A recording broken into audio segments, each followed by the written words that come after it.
नमस्कार मंडळी, महालक्ष्मी किचनमध्ये अगदी मनापासून स्वागत. त्याचबरोबर श्रावण महिन्यातला प्रत्येक दिवस तुमचा आनंदाने जावो. श्रावण महिन्यात कांदा लसूण न वापरता भाज्या केल्या जातात. तर ही कोबीची भाजीच बघा ना, एवढी भारी होते ना चवीला, बिना कांदा लसणाची, अगदी 5च मिनिटामध्ये. आणि ती कशी करायची ती मी दाखवणारच आहे. या पद्धतीने जर भाजी केला तर तुमची मुले आवडीने खातील. 1-1 किलो कोबी ही रोजच्या रोज पुरायचा नाही तुम्हाला.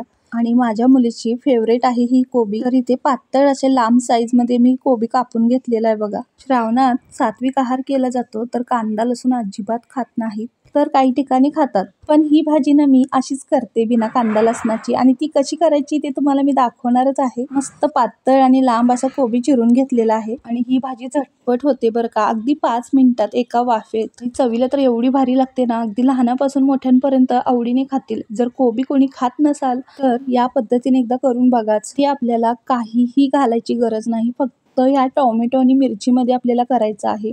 आणि ते कसं करायचं ते तुम्हाला मी दाखवणारच आहे.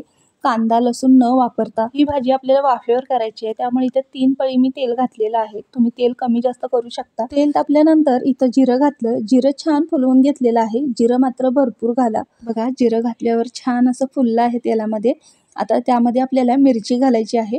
इथे मी 3 मिरची घातलेली आहे. तुम्हाला आवडत असेल तर मिरची अजून वाढवू शकता किंवा कमीही करू शकता. तुम्हाला तिखट किती आवडतं त्याप्रमाणे कमी जास्त करू शकता.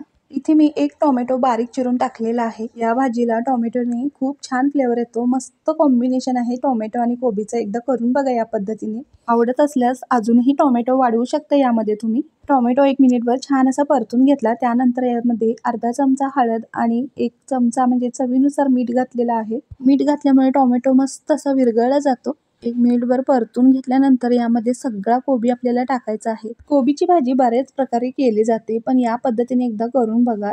घरी कोण कोबीची भाजी खात नसेल तर आवडीने खातील. कितीही घाई गडबड असली तरी सकाळच्या टिफिनसाठीही तुम्ही ही कोबी अगदी 5 मिनिटात सहज बनवू शकता.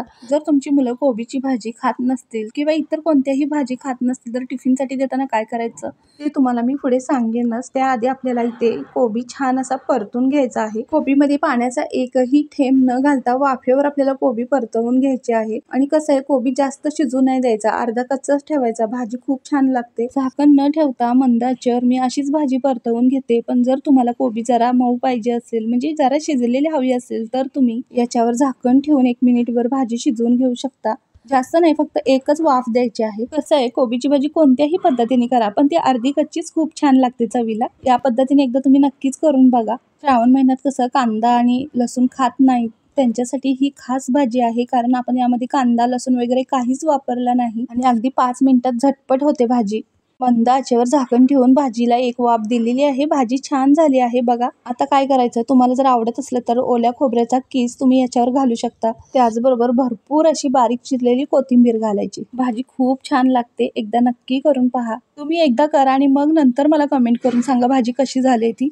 जर तुम्हाला ही भाजी आवडली असेल तर पटकन एक लाईक करा. आणि तुम्हाला ही कोबीची भाजी आवडत असेल तर पटकन मला कमेंट करूनही सांगा.